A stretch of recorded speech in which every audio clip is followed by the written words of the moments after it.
Mga agads bakla, ate, mama, at mga woke professionals sa larangan ng public health, handa na ba kayo? Because today, we're not just going to evaluate, we're going to elevate! Charot! Pero seryoso, we're applying the fiercest, most fabulous, and the most theoretical framework I call SLAY-ACSM. That's right! Strategic, loud, adaptive, and yield-driven. Because advocacy work should not just only slay, but just with passion and with concise and precision effects. Tara, chikahan tayo! Let's start sa basics. Diba, ang Love Yourself Inc. here in the Philippines, honey, is not just the usual NGO. It is the queen of HIV advocates for the Filipino LGBTQIA+ community. It is also peer-led. And yes, it is sex-positive. And aside from that, pak na pak ang community empowerment nito. Because they give us free testing, PrEP, telehealth, peer counseling, and a safe space na parang bahay ni Kuya, pero with condoms and compassion. So, the tea is this. How do we evaluate if their advocacy, communication, and social mobilization program truly works? Where here is SLAY-ACSM, the chat with theoretical backbone, evaluation of its sharpness, and of course, a little lip gloss of satire. The first one is the strategy and structure. So, unang slay point natin yan. And yes mga sis, dapat may structure at hindi lang dapat puro fight the stigma or charot-charot lang. We must talk about the program who has logical thinking, behavioral outcomes, and yes, strategic alignment with the national and global goals. The strategy and structure provides a theoretical base, which is the IMB model or the Information, Motivation, Behavioral Skills model. As we all know that Love Yourself slays this department of providing the Test Eminal campaign, which is very iconic. It delivers the holy trinity of behavioral change, which is the correct information of HIV transmission, like the you and you. Positive motivation of providing no shame and just fiercing. And of course, the practical skills of how to self-test without self-doubt. Mga ganun. But may gap pa rin din tayo mga beshi, wherein the public has been published logical model as in the theory has been changed. Sino ka dyan? If we're promoting evidence-based programming, dapat transparent din ang logic. Hindi pwedeng pa-mysterious lang ang impact at pathway natin, mga mami. So here's the recommendation. We must build a public-facing logic model. Kagaya nitong IMB is our Bible, girl. And let the people see the scripture. Stakeholders must deserve to know how change is designed to happen. Huwag tayong pa-cryptic. Dapat on point. Going further with letter L is the leadership and advocacy. Leadership. Hindi lang ito tungkol sa title ha, dapat it's also about the representation. Love Yourself's executive board, mga staff, mga volunteers, they're in the community, for the community. Pero sabi nga ni Tita Audrey Larde, representation without liberation is just a rainbow capitalism. That's why the theoretical base of leadership and advocacy part is the social ecological model or the advocacy evaluation framework. They have strong partnership with DOH, USAID, even collaborations like Pilipinas Shell, and yes, the advocacy with Budget Realness. And they're also part of the Sojiville advocacy. But, and here's the shape, masyadong national level centric ang galawan yan. Wherein dapat ang mga barangay may lobbying effect din. At ang LGU ordinances dapat makukuha din ng grassroots. Syempre, where the policy wins. So the recommendation is this. We must use the social ecological model in full.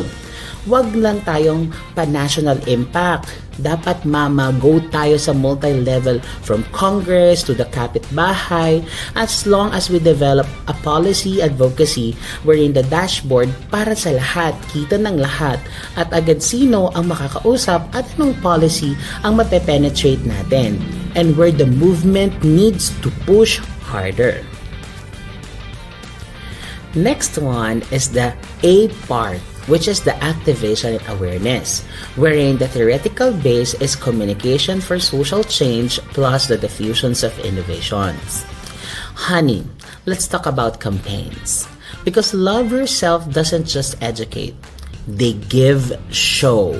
From drag queens sa test MNL to TikTok realness after the meme cultures that slaps the reality, and this C4CS is in motion like that, mami. At ang iba pang mga MIQP queens that educating us is one of the greatest impact na meron sila. But here's the tea. Authenticity triumphs virality, and we should take note of that. While content is fierce of its most centrally produced contents, we're missing some of the parts of from the community by the community. As in, where are the vlogs ng mga baklang prondi? Bakit hindi sila nakikita? Or bakit hindi sila nalalaman? O hindi natin sila natatouch? Or the prep testimonials ng transgender youth? I need dapat more makamasa or masa realness, not just Manila glam. Kasi nagkakaroon ng limitation. So my recommendation is this. We need to activate content with its co-creation program, like the CFC Assist. Let them talk, not just be talk to talk, but to give them opportunity. The youth, the trans folks, the PLHIV, they need to be part on how we create the tools. And trust me, mami, authenticity is the new engagement. At 100%, kapag nakikita natin yung nasa probinsya ay meron ding pakialam, lahat tayo malalaman natin ang solusyon agad-agad. Alright, mga ACAD queens, let's move from the pack to pack na proof. Ano ba to? What is the impact? Ano meron dito, mga te? Let's have the yield and outcomes, wherein the theoretical base is the RE-AIM framework plus the health benefit model. Love Yourself reports high testing rates, 10,000 on preps, and almost 92% of ART viral suppression. Yon ang mga resibo natin, mga ate. Pero, the impact isn't just in the numbers. Nasaan nga ba ang stigma index? Where are the self-efficacy reports? Mental health outcome tracking? And bakit nga ba ang HIV is not just biomedical? Bakit nga ba it's part of also emotional, psychological, and deeply a little political? As we apply this recommendation that RE-AIM model holistically, we need to make sure, Beshi, that we just don't stop at the reach and effectiveness. We must go deeper. Integrate mental health assessments, stigma metrics, and long-term follow-ups. We must use the health belief model. It is also to capture shifts in perceptions and also to treat confidence. Diba? Laban na laban pag ganyan. So, eto na nga ang analytic showdown. Love Yourself uses chatbots, dashboards, and digital forms. Very Gen Z, diba? And let's be honest, much of the M&E or monitoring and evaluation is funder-facing and not client-empowering. Marami sa clients natin, hindi nila alam saan napupunta ang feedbacks nila or kung narinig ba sila beyond the clinic. That's why the AC part or the last part of the SLAY-ACSM utilized this theoretical base, which is the UFE, the Utilization Focus Evaluation, and the Participatory M&E theory. The recommendation of this is we need to democratize data, mga mami.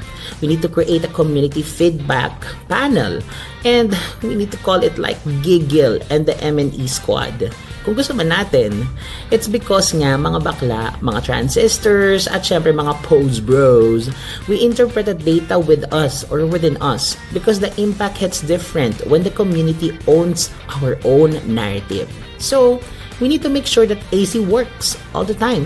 Hindi parang AC na sobrang lamig. na hindi na alam kung may purpose pa ba. Mga kapatid, let's make one thing clear. Evaluation is not just a requirement. It is an act of care. It is about asking, who are we serving and who do we know? And how can we serve better?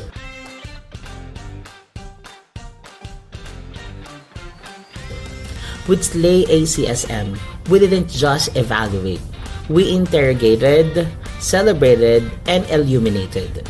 Because in HIV advocacy, especially for the LGBTQIA+ community, evaluation should feel like a hug and a mirror at the same time.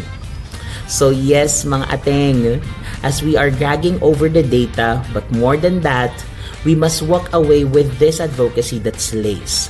We must be strategic, loud, adaptive, and yield-driven. We must be grounded in evidence, but soaked in love. And that's how it works, mga ACAD Queens. Once again, mabuhay! Ako po si Itzy mula sa UPOU, taking Doctor in Sustainability, saying we must slay! Period! Bye!